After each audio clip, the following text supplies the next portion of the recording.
Hallo broers en susters in Laingsburg en elders. Ek is Dominee Heinrich en ek wil graag met julle 'n boodskap oor vertroue in die kerk, vertroue in die Here en vertroue in leierskap deel. Dit het begin as 'n refleksie wat ek Sondag oor gepreek het, vanuit 'n refleksie op die Here se woord, en dis wat die Here toe op my hart gelê het om met ons gemeente te deel. Maar ek is ook toe gevra om dit asseblief op te neem, dat ons dit bietjie verder kan versprei, dat ons dit kan aanstuur. So ek wil vra, deel dit asseblief ook met mense wie julle dink dit sinvol en troostend sal vind. So deel asseblief. Vriende, dit kom as 'n refleksie op Eksodus 17 en ek lees dit vir ons voor hier, Eksodus 17 van vers 1 tot 7. In die Afrikaans 2020 vertaling lees dit as volg. Die hele volksvergadering van die Israeliete het op bevel van die Here volgens hulle trekgroepe weggetrek uit die Sinwoestyn. Hulle het by Refidim kamp opgeslaan, maar daar was nie vir die volk water om te drink nie. Die volk het Moses verwyd, hulle het gesê, "Gee vir ons water sodat ons kan drink." Moses het hulle geantwoord, "Waarom verwyd jy my? Waarom daag julle die Here uit?" Maar die volk het daar gesmag na water en die volk het teen Moses gemor en gesê, "Waarvoor het jy ons uit Egipte laat optrek? Om ons en ons kinders en ons vee van dors te laat sterf." Moses het na die Here om hulp geroep en gesê, "Wat moet ek maak met hierdie volk? Hulle is op die punt om my te stenig." Die Here sê toe vir Moses, "Gaan voor die volk uit en neem van die oudstes van Israel met jou saam. Die staf waarmee jy die Nyl geslaan het, moet jy in jou hand neem. Gaan dan. Kyk, ek sal daar voor jou staan op die rots by Horeb. Jy moet op die rots slaan, dan sal daar water uitkom en die volk sal drink." Moses het dit toe gedoen ten aanskoue van die oudstes van Israel. Hy het die plek Massa en Meribah genoem, na aanleiding van die Israeliete se verwyte, en omdat hulle die Here uitgedaag het deur te sê, "Is die Here in ons midde of nie?"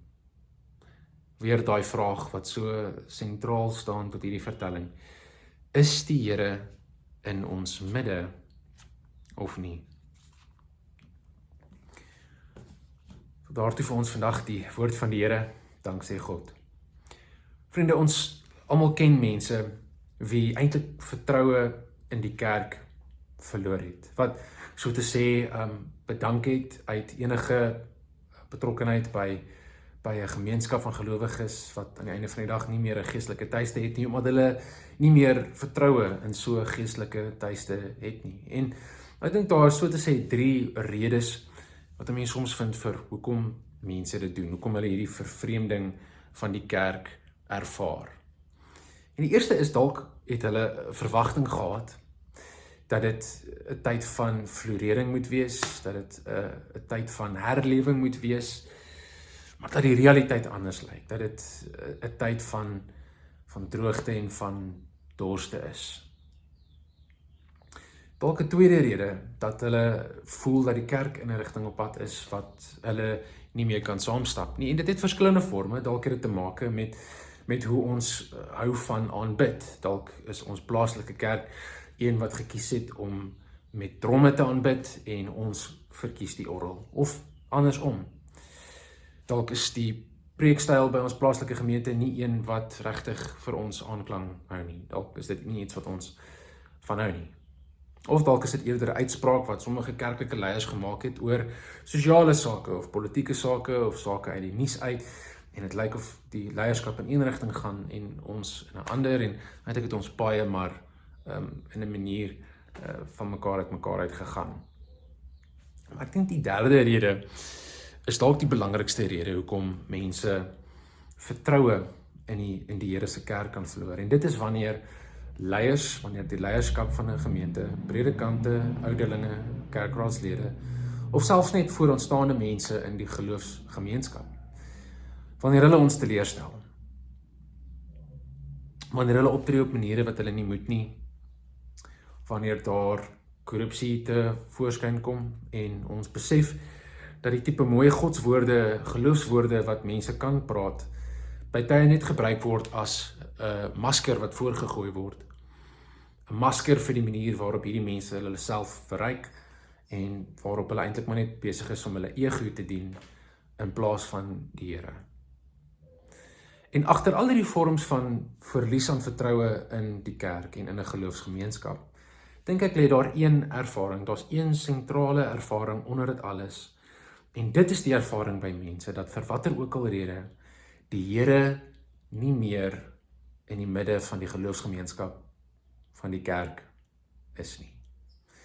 Dat die dinge wat die kerk mee besig is, aardse dinge is, nie die dinge van God nie. Dat God aan die einde van die dag nie meer die dryfkrag is, die beweegrede is vir die goed wat 'n gemeente doen nie, dat dit menslike beweegredes is, maar ten diepste dit, dat die Here nie teenwoordig is in die geloofsgemeenskap meer nie.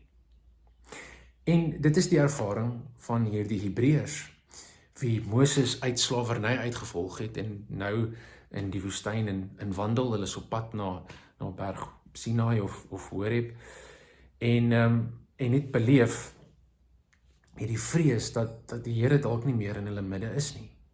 Hulle begin mor teenoor Moses, en snaaks genoeg ook dan uit ons skriflesing uit vir redes baie soortgelyk aan die wat ons reeds genoem het. Hulle is gesê dat, en dis die verwagting, dat hulle by 'n land van melk en honing gaan uitkom, by 'n plek wat vir hulle sal voorsien, hulle eie land, hulle eie tuiste. Maar soms kom hulle by plekke soos ons vandag gelees het hier by Refidim in die Sinwoestyn, waar hulle dors is, waar hulle dors moet ly, waar daar nie vir hulle voorsien word nie, waar hulle nie vloerering ervaar nie.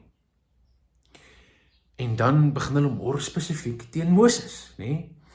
Hulle is bekommerd dat hierdie hele ding 'n tipe konkoksie is, een of ander slinkse plan deur Moses, en dat die Here glad nie betrokke is eintlik nie, dat Moses die naam van die Here gebruik, maar eintlik dat dit net een of ander plan van hierdie man is, en dat die Here glad nie betrokke is nie. Hoor wat sê hulle vir hom? Hulle sê, waarom het jy, Moses, ons hier na die woestyn toe uitgelei, om te vergaan saam met ons diere en ons kinders van die dors?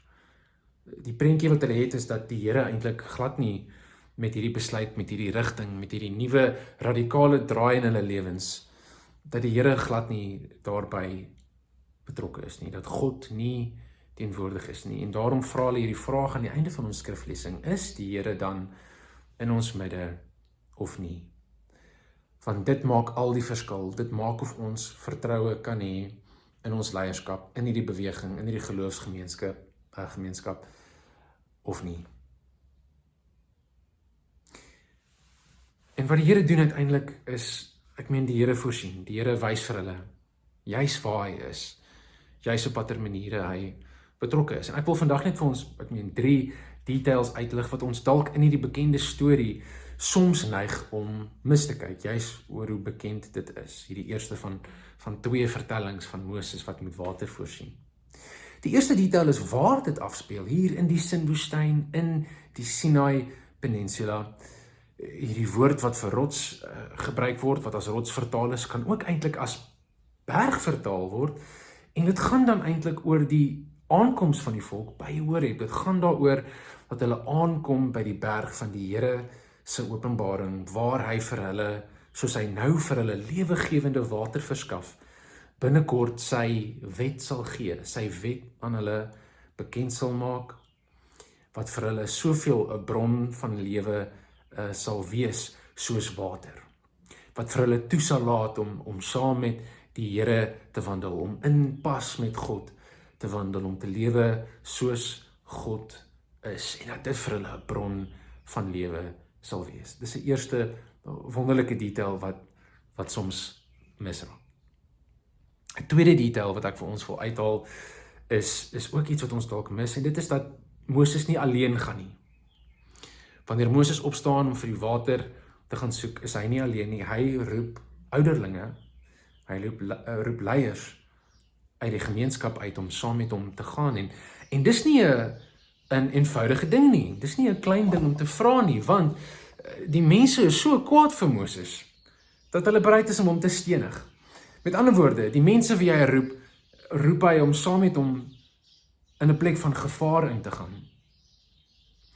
Hy roep mense om saam met hom op te staan, en dalk die oordeel van die res van die gemeente te vang op hulle, dat hulle onder oordeel sal staan. En 'n derde detail wat ons dalk mis, buiten hierdie feit dat daar ouderlinge geroep word om saam met hom te gaan, om te sien wat hy doen en om terug te kan kom en te gaan getuig, dat dit nie net 'n plan van Moses is nie, maar iets wat die Here self doen. 'n Derde detail hierop is dat die Here juis dan opdaag. Dat die Here juis homself aan hulle bewys, juis aan die mense die gewonder het, maar of God in ons midde is of nie. Daar op hierdie berg van verskyning, waar die Here met hulle 'n verbond sal sluit. Op hierdie plek waar die teenwoordigheid van God so vreeslik sal wees, dat die mense nie eens meer wil kyk nie, juis daar kom hy, en hy verskyn, en hy wys vir hulle waar verlossing, waar water, waar rus te finde is. Daar waar Moses moet slaan, is daar waar God aan hulle verskyn.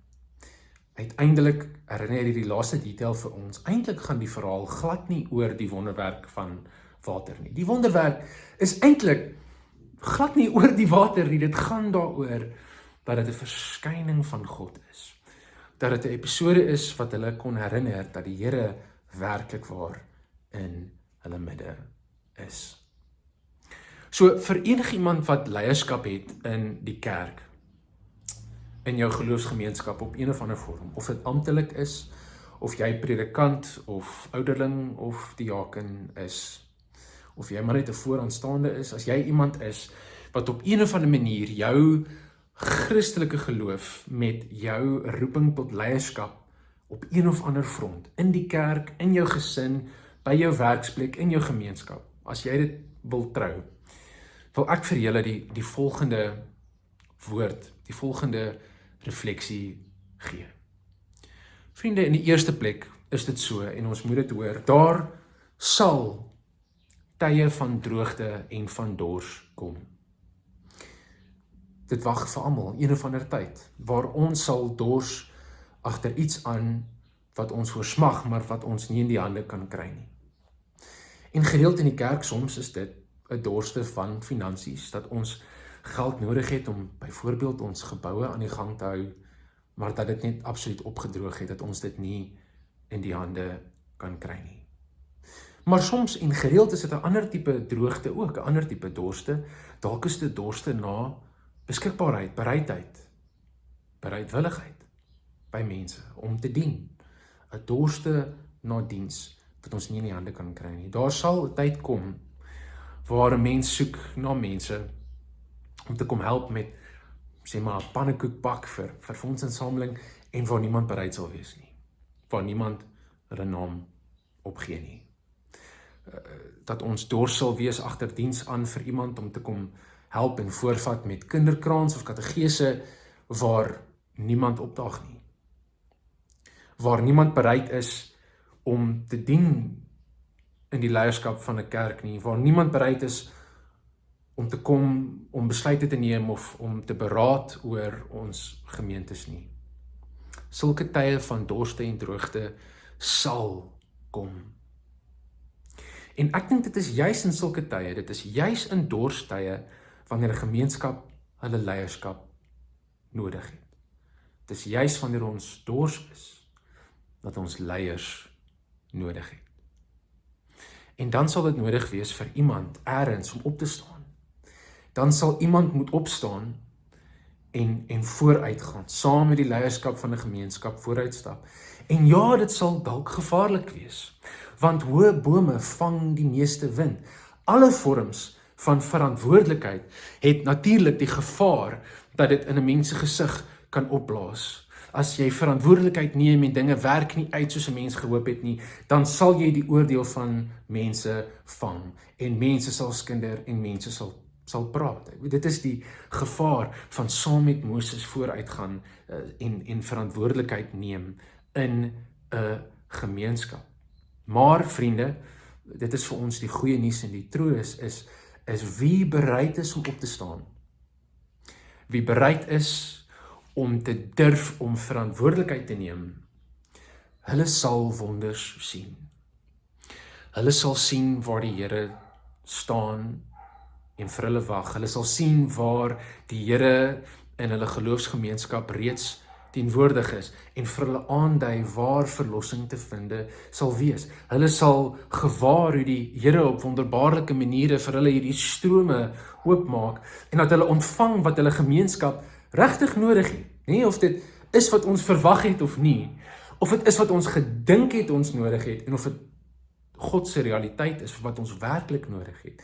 Gereeld is hierdie dinge nie dieselfde nie, maar die Here, vriende, sal voorsien vir sy geloofsgemeenskap. Daar sal strome van een of ander soort wat vir ons lewe gee, loop. En ons leiers wie opstaan, sal dit kan sien en sal dan kan terugdraai na die mense toe en sal dan kan getuig, vriende, hier is wat die Here doen, dit is wat die Here in ons midde mee besig is. Ons hoef nie te bewe voor die vrees of die Here in ons midde is of nie, en of hierdie dinge wat ons mee besig is, net menslike besigheid is, en of die beweegredes regtig van die hemel afkom. Dit is 'n vrees wat sinloos is, want vriende, die Here is in ons midde, en hy werk. Die Here het nog nie vertroue opgegee op sy gemeenskap en sy geloofsgemeenskap, sy verbondsgemeenskap nie. Die Here werk nog saam met ons en hy roep ons juist terug.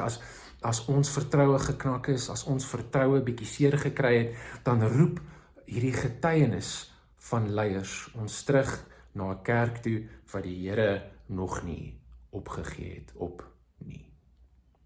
En ek wil ons moet dit hoor, vriende, en ons moet dan dors na hom. Dit is wat leiers geroep word om te doen, om te dors na die Here bovenal, om allereers sy koninkryk in ons midde te soek, om te soek vir dit wat die Here mee besig is, en daarom wil ek ons uitnooi, kom vriende, en dors na die heilige middele, die strome wat die Here vir ons gegee het, waardeur ons sy teenwoordigheid kan opsoek. So in die eerste plek, ek meen dors na die woord van die Here. Lees gereeld jou Bybel, dat jy mag weet watter Here dit is wat ons dien, dat jy mettertyd ook jou geloofsoog sal voel, dat dit al hoe meer open, en jy al hoe meer raak sal sien waar hierdie Here besig is in ons midde, in ons lewens, in ons gemeenskappe. Kom drink daagliks aan hierdie lewengewende stroom. Doen ook dan soos die Hebreërs het, vriende, en dors na sy wet. En bad jouself daagliks skoon, reinig jouself in hierdie water wat skoon was. Deursoek jou hart, vriende, gereeld, dat ons seker kan maak dat daar nie versperrings tussen ons en ons Here is nie, maar dat ons inpas met hom, nouliks aan sy sy kan wandel. En dors ook dan, vriende, na die strome, die twee strome wat uit die sy van die Here Jesus Christus aan sy kruis geloop het, die stroom van water en die stroom van bloed wat vir ons die sakramente van sy kerk, wat hy vir ons gegee het, voorstel. So dors na water, na die waters van die doop en leef elke dag uit jou doop uit. Leef as 'n doopeling, as iemand wat reeds saam met Jesus gesterf het en opgestaan het, as iemand wat 'n nuwe identiteit in Jesus het. En dors na bloed, dors na sy bloed, die bloed wat hy deur sy nagmaal vir ons gegiet het, dors na die beker van die nuwe verbond wat hy vir ons gegee het. En vriende, as ons daarna dors, as ons altyd terugkom na die nagmaal toe om versterking vir ons geloof te kom ontvang, sal ons dan ons Here Jesus voor ons sien. Ons sal hom al hoe meer in ons midde raak sien. Dors na hom, dors na jou Here, en dan sal ons kan getuig hoe ons deur hierdie middele hom in ons midde ervaar, en ons leiers sal hulle geloof versterk ervaar, al is hulle in tye van droogte, en dalk is dit 'n tyd van droogte of dorste vir jou, letterlik of figuurlik. Dalk is dit tyd van dorste vir ons geloofsgemeenskap, vir ons land, vir die wêreld. Dalk is dit tyd van Massa en Meriba, 'n tyd van verwyte en uitdaging. Maar wie durf om op te staan, wie dors, wie na die Here gaan soek, sal terug kan kom na ons gemeenskappe toe en sal vir ons kan sê, ja, Ek het die Here gesien, hy is in ons midde en hy doen wonderwerke. 'n Refleksie vir ons vandag, vriende, ek hoop dit roer iets in jou, ek hoop dit roer ons tot vertroue, ek hoop dit stig vir ons vertroue ook weer in ons gemeenskappe waar daar seer was, en ek hoop dit skep vir ons vertroue in ons Here en die leierskap wat hy roep. Amen, gaan in vrede. Baie dankie.